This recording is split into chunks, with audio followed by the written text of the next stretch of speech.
Hello అండి. Welcome to my channel Suma cooking. సాయంత్రం అలా మనం టీ తాక్కుంటూ ఏదైనా మంచి స్నాక్ ఐటెం తినాలనిపించింది అనుకోండి, ఇంకా ఆలస్యం చేయకోకుండా ఉల్లివడలు అనేటివి ప్రిపేర్ చేయండి. చాలా టేస్టీగా, చాలా క్రిస్పీగా వస్తాయండి. అది కూడా మనం మైదా పిండితో ప్రిపేర్ చేస్తాము. మైదా పిండితో ప్రిపేర్ చేస్తున్నాం కాబట్టి చాలా క్రిస్పీగా వస్తాయండి. తక్కువ టైంలో చేసుకోవచ్చు. టేస్ట్ కూడా చాలా బాగుంటుంది. పిల్లలు కూడా మనల్ని ఏమైనా చేయమని అడిగితే తప్పకుండా అయితే ఈ రెసిపీని అయితే ఒక్కసారి ట్రై చేయండి. ఈ ఫుల్ వీడియో అయితే మన ఛానల్లో పోస్ట్ చేశానండి. తప్పకుండా వాచ్ చేశాక మీకు ఎలా వచ్చిందో కామెంట్ బాక్స్లో అయితే కామెంట్ చేసేయండి. ఇంకా మనము ఈ ఉల్లివడలకు అనేది పిండి తక్కువ, ఉల్లిపాయలు ఎక్కువగా ఉండేలా చూసుకోవాలండి. అంటే ఉల్లిపాయలు ఎక్కువగా వేసుకుంటేనే మనకి క్రిస్పీగా వస్తాయన్నమాట.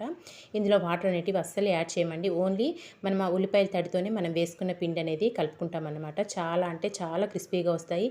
మనం పప్పు అలా పెట్టుకున్నప్పుడు చక్కగా ఇలా ఉల్లివడలు వేసుకొని నంచుకొని తింటే చాలా అంటే చాలా టేస్టీగా ఉంటాయండి. ఇంకెందుకు ఆలస్యం, తప్పకుండా మీరైతే ఒక్కసారి రెసిపీని ట్రై చేశాక మీకు ఎలా వచ్చిందో ఒక చిన్న కామెంట్ చేయండి. ఇలాంటి మంచి మంచి వీడియోస్ కోసం అయితే మన నా ఛానల్ని అయితే సబ్స్క్రైబ్ చేసుకోండి ఫ్రెండ్స్. వీడియో నచ్చితే ఒక లైక్ చేయండి. Bye bye.